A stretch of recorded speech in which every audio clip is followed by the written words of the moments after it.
శ్రీ మహాగణాధిపతయే నమః, శ్రీమాత్రే నమః. మాచిరాజు భక్తి ప్రేక్షకులందరికీ నమస్కారం. ఈనాటి దినఫలం కార్యక్రమంలో ముందుగా నేటి పంచాంగ వివరాలు పరిశీలిద్దాం.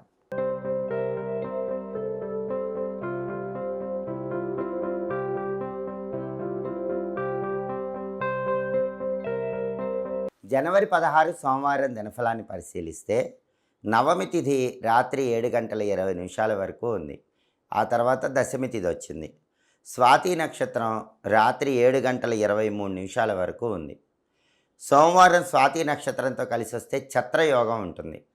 ఈ ఛత్రయోగం స్త్రీ లాభాన్ని కలిగింపజేస్తుంది. అంటే 12 రాశుల వాళ్ళు ముఖ్యమైన ప్రయాణాలు చేస్తే స్త్రీల యొక్క సహాయ సహకారాల వల్ల ప్రయాణాలు దిగ్విజయంగా పూర్తవుతాయి.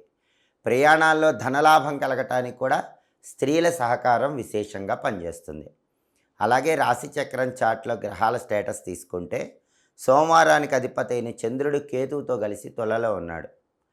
చంద్రుడు తులలో ఉండటం అనేది అనుకూల ఫలితాలనే ఇస్తుంది. కాబట్టి 12 రాశుల వాళ్ళు ముఖ్యమైన నిర్ణయాలు తీసుకుంటే ఆ నిర్ణయాలు అనుకూల ఫలితాలను కలిగిస్తాయి. మానసిక అశాంతి మాత్రం కొద్దిగా ఉంటుంది. మానసిక అలజడి, పిచ్చి పిచ్చి ఆలోచనలు కొద్దిగా వస్తాయి. ఆ పిచ్చి పిచ్చి ఆలోచనలు, అస్థిర నిర్ణయాలు పక్కన పెట్టి మనోధైర్యంతో స్థిరమైన నిర్ణయాలు తీసుకుంటే 12 రాశుల వాళ్ళకి విజయసిద్ధి ఏర్పడుతుంది. అలాగే స్వాతి నక్షత్రానికి అధిపతి అయిన రాహు మేషంలో ఉన్నాడు కాబట్టి 12 రాశుల వాళ్ళకి విదేశీయాన ప్రయత్నాలు అనుకూలిస్తాయి.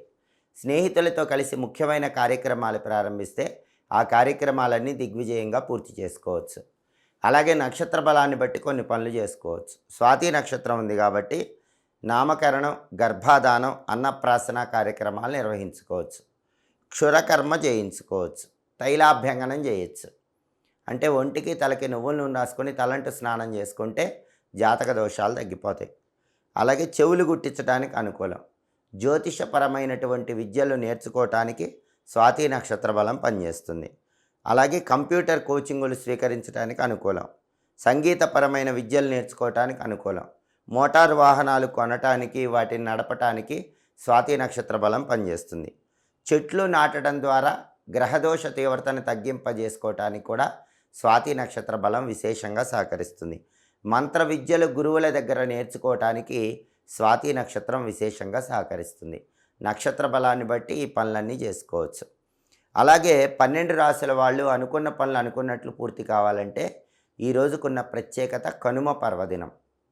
కనుమ సందర్భంగా ఓం సురభ్యై నమః ఈ మంత్రాన్ని పని మీద బయటికి వెళ్ళేటప్పుడు 11 సార్లు చదువుకోవాలి. ఓం నందికేశ్వరాయ నమః ఈ మంత్రాన్ని కూడా 11 సార్లు చదువుకోవాలి. ఓం సురభ్యై నమః, ఓం నందికేశ్వరాయ నమః ఈ 2 మంత్రాలు ఒక్కొక్క మంత్రం 11 సార్లు చప్పున చదువుకుని వెళితే కనుమ సందర్భంగా 12 రాశుల వాళ్ళకి ఖచ్చితంగా విజయసిద్ధి ఏర్పడుతుంది. అలాగే సోమవారం కాబట్టి ఉదయం 6 నుంచి 7 మధ్యలో, మధ్యాహ్నం 1 నుంచి 2 మధ్యలో, రాత్రి 8 నుంచి 9 మధ్యలో చంద్రహోర ఉంటుంది. ఈ చంద్రహోర ఉన్న సమయంలో ప్రేమ వ్యవహారాలకు అనుకూలం. లవ్ ప్రపోజల్స్ చేయడానికి చంద్రహోర బాగా పనిచేస్తుంది. అలాగే తెల్లటి వస్తువుల వ్యాపారం ప్రారంభించడానికి చంద్రహోర అనుకూలిస్తుంది. కొత్తగా ఉద్యోగంలో చేరటానికి చంద్రహోర అనుకూలం.